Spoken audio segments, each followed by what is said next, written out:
দেখতে দেখতে 10টা রোজা শেষ। এতদিন তো মায়ের কাছে ছিলাম, এখন আমি ঢাকাতে একা, তাই আমাকে আর রান্না করে খাওয়ানোর মতো কেউ নাই। টেবিলে খাবার গুছিয়ে খাওয়ার জন্য ডাকাডাকি করার মতো আর কেউ নাই। খাবার খেতে যেতে যদি একটু লেট হতো তো কতই না চিল্লাচিল্লি, আর এখন সারাদিন যদি নাও খেয়ে থাকি তাহলে খোঁজ নেওয়ার মতো কেউ নাই। কি আর করার, যেহেতু রোজার সময় সেহেরির জন্য রান্না বান্না আবার ইফতার রেডি করা, তো তাড়াহুড়ো করে চলে গেলাম রান্না করার জন্য। আমার ফ্রিজের কি একটা অবস্থা, পুরো ভরে আছে।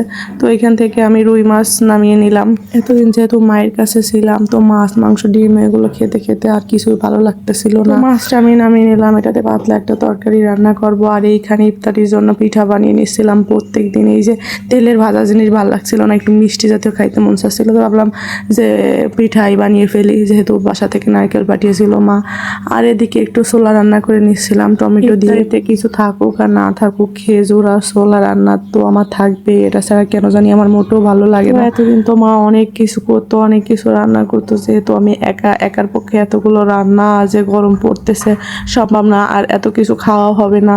রোজা থেকে সারাদিন পর অত কিছু খাওয়া হয় না, তাই যেগুলো আমি স্বাভাবিক মতো আমার যেগুলো খাইতে মন চাচ্ছিল সেগুলো আর কি করতেছিলাম। আর এদিকে মাছগুলো একটু মশলা দিয়ে মাখিয়ে রাখতেছিলাম। দিনগুলো কেন জানি খুব তাড়াতাড়ি চলে যায়, রান্না করতে করতে সময় তো শেষ হয়ে যায়, তারপর ইফতার করতে কেন জানি টাইম থাকে না, খুব তাড়াতাড়ি আজান দিয়ে যায়। তো আমি একটু তাড়াহুড়ো করতেছিলাম এদিকে। আর এদিকে তো ঢাকাতে তো গ্যাসও থাকে না, রান্না করতে যে কি একটা ঝামেলা। 2টা চুলাতে রান্না করি, যেখানে 1-2 ঘন্টার ভিতর রান্না হয়ে যাবে সেখানে তো 3-4 ঘন্টাও লেগে যায়, তাও রান্না শেষ হয় না শুধুমাত্র গ্যাসের জন্য। আর আজকে আমার একটা প্রিয় খাবার রান্না করব, এটা হলো কুমড়ো বড়ি। আপনাদের এলাকায় এটাকে কি নামে চেনেন, কোন এলাকার কি নাম অবশ্যই কিন্তু কমেন্ট করে জানাবেন। আবার অনেক এলাকা কিন্তু এটা অনেকে চেনেও না, এটা অনেকে খায় কিভাবে সেটাও জানেন না।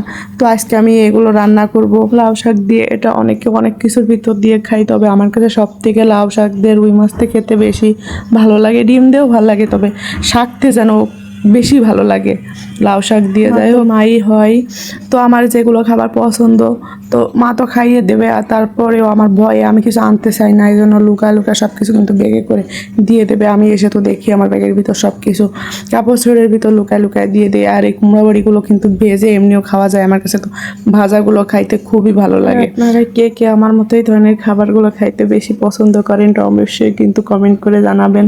আর সাথে ছিল মুরগির মাংস। তো রান্না করতে করতে মার কথা খুবই মনে পড়তেছিল, এতদিন মা কত রকমের রান্না করে খাওয়াইছিল, আর এখন এসে আমি এইটুকু রান্না করতে যে গর্বে পুরো শেষ। মা তো মাই হয়, মার হাজার কষ্টের পরও কিন্তু আমাদের আবদারগুলো সে সবসময় রাখার চেষ্টা করে, কখনো নিজের কষ্টের কথা ভাবে না।